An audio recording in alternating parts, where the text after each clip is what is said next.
Difference is the team. You know, the Marlboro Team Penske is just a super race team, and they've designed a great car. Nigel Bennett back in England, and you know, Roger Penske just drives these guys really hard, and it's great. It's great to be part of it.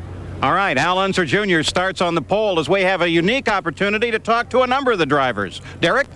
Paul, I had hoped to speak live with Nigel Mansell about the question that's on everybody's mind at the moment, Formula One. Will he or won't he? He refused to talk to us because he really didn't want any distractions prior to getting ready to go to battle against Al Unser Jr. and the rest of the Penske team in an effort to retain his PPG IndyCar World Series title.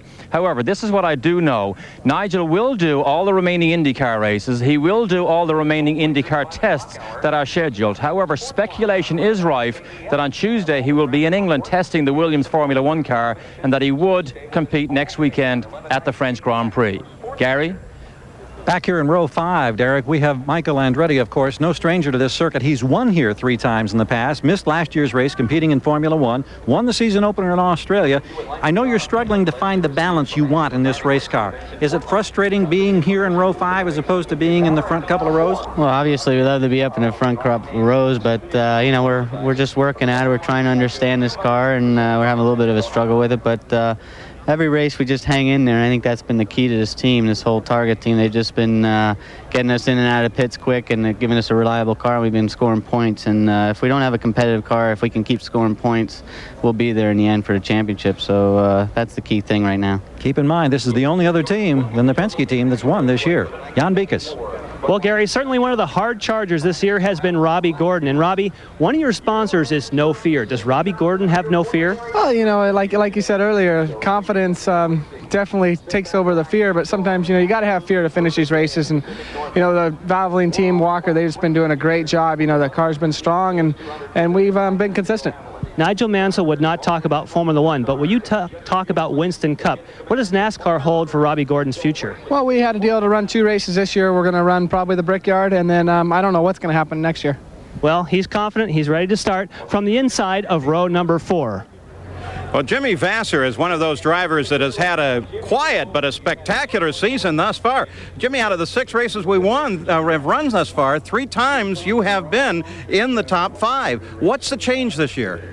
Well, we've got new equipment. The Hayho Racing team is doing a great job. All the mechanics involved are really working their butts off, and we've got a lot more money. It takes a lot of money, Paul, to do this, and we've got a great group of sponsors in Conseco, STP, Vital Care Hair Care Products, and Shiloh Inns is a local sponsor here in Portland. Looking forward to doing good for them today, and it just takes a lot of money, a lot of hard work. It's very competitive.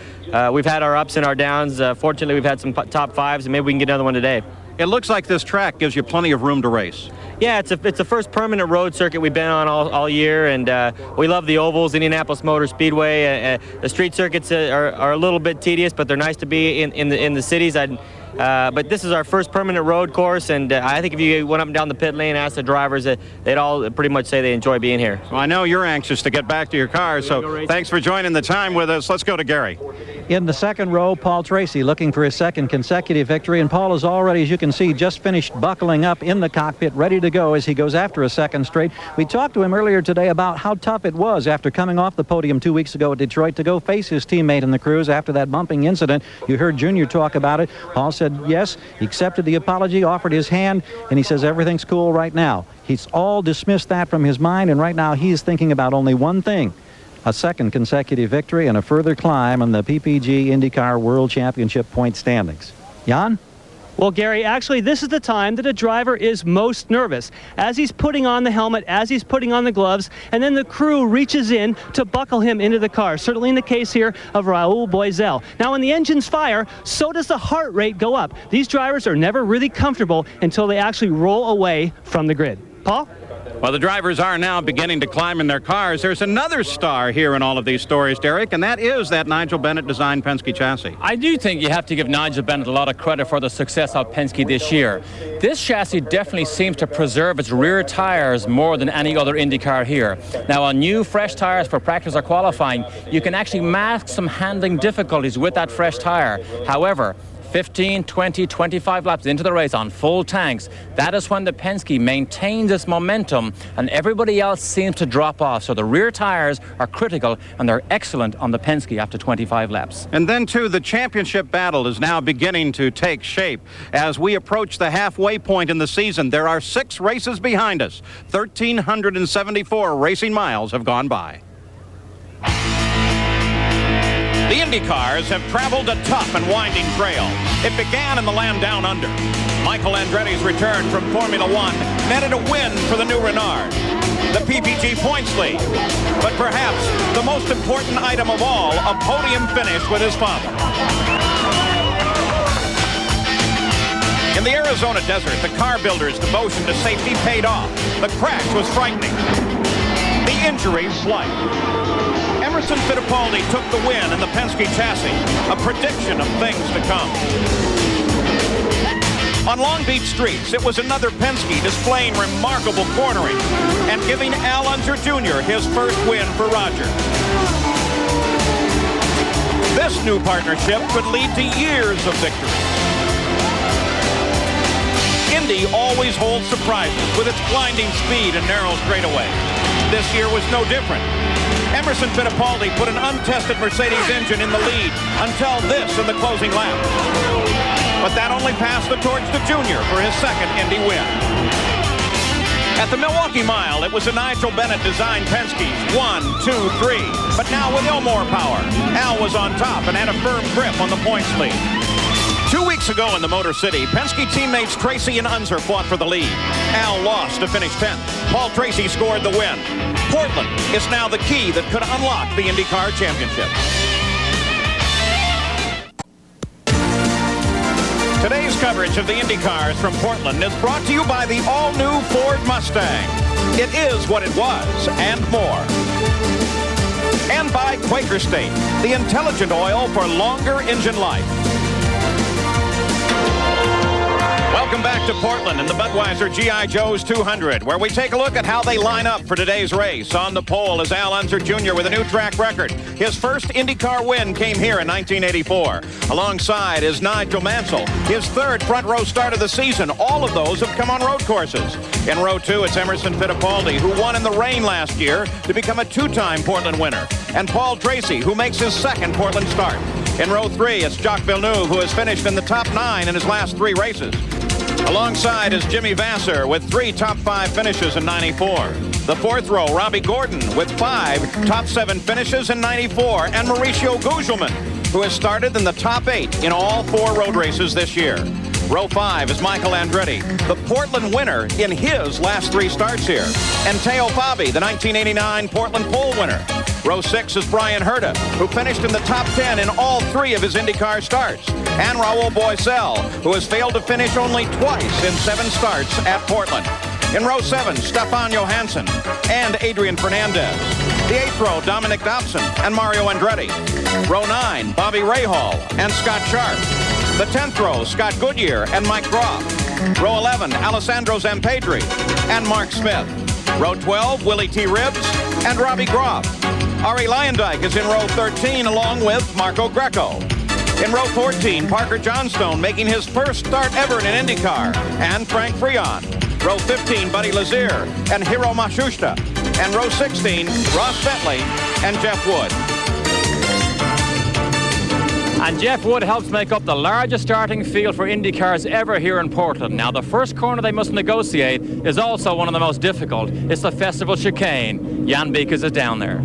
That's right, Derek. In a matter of moments, all 32 Indy cars will come down here and bundle through the festival curves. The first thing they have to worry about is going from asphalt to concrete, the concrete being much more slippery than the asphalt itself. Then a left-hand turn where they go down to 35 miles per hour. This is also a great place to pass, so you brake just as late as you possibly can. But if you brake too late, like Nigel Mansell did last year, and actually shortcut the chicane, a driver has to stop at the stop sign, then wait for the green light from a turn worker, because if you don't, you'll get a stop-and-go penalty. Paul?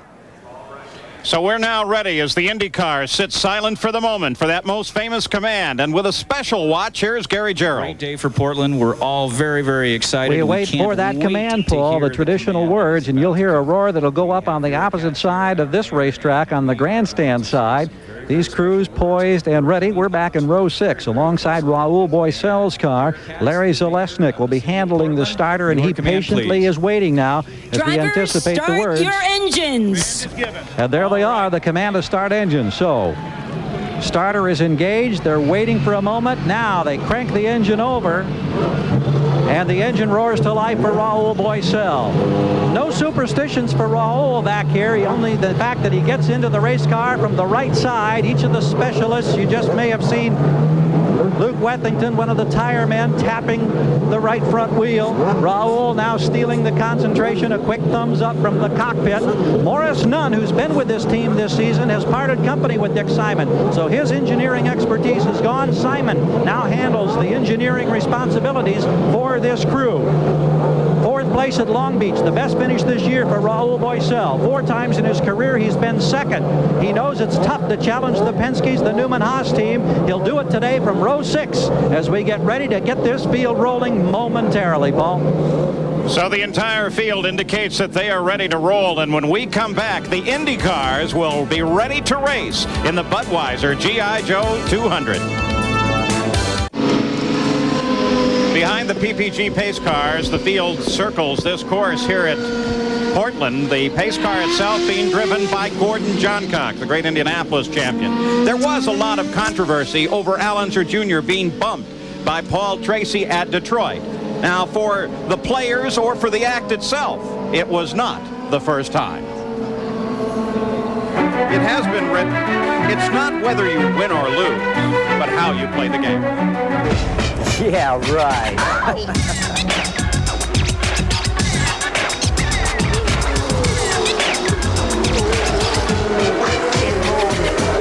You don't think he'd have done it to me?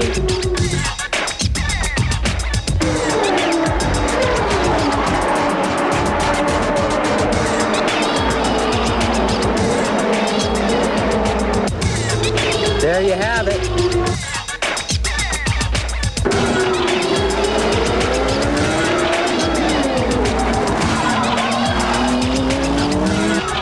Arrivederci, Mario.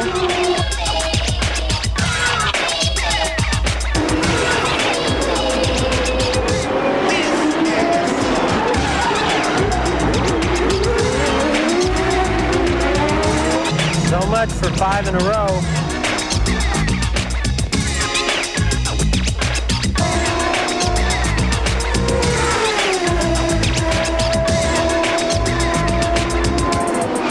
That's twice.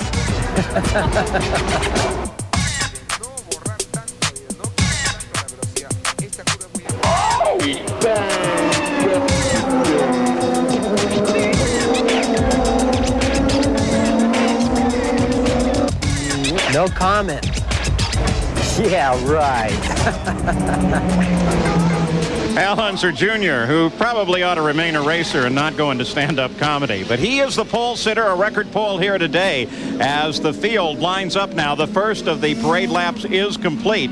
Nigel Mansell moves into position and begins to scrub tires down here today as we are ready with a gigantic field set to go for the 200-mile run here at Portland. Let's go to Gary Gerould. Paul, if you remember back to the mid-'80s, I think it was 1986, Father's Day, coming to the checkered flag, Michael Andretti running out of fuel, losing to his dad by 0.07 of a second. This racetrack has always been notoriously tough on fuel limitations, and that's a major concern today, the biggest concern of any race thus far this season. As for the pit window, it's very precise. Jan Beekes, when do we expect those first stops? Well, Gary, you have to look at this as a 102-lap race. They can only go 34 laps on fuel. That splits it evenly in 3 34-lap sections. Of course, they have warm-up laps right now, so you'll probably see them pitting on lap 33. Then you have to stretch at 34, possibly 35 to make it a 2-stop race. They have plenty of fuel, but they want to stop only twice. Paul? It makes for some precise handling from the pits as well as the drivers. Take a look at the track here at Portland. 1.95 miles around, 102 laps our scheduled distance, 9 turns, and going the reverse direction of most U.S. road courses. And one of the great things about this track here at Portland, you'll see it during the afternoon, it retains a lot of the character of the old days. Lots of green grass and lots of trees. But the double apex corners, particularly in the infield, are critical to handling. You must turn in. Here's a good look here at some of those double apex corners that your car must handle properly to be quick over the long haul of 2 hours of racing. And as Jimmy Vasser suggested earlier, one of the good parts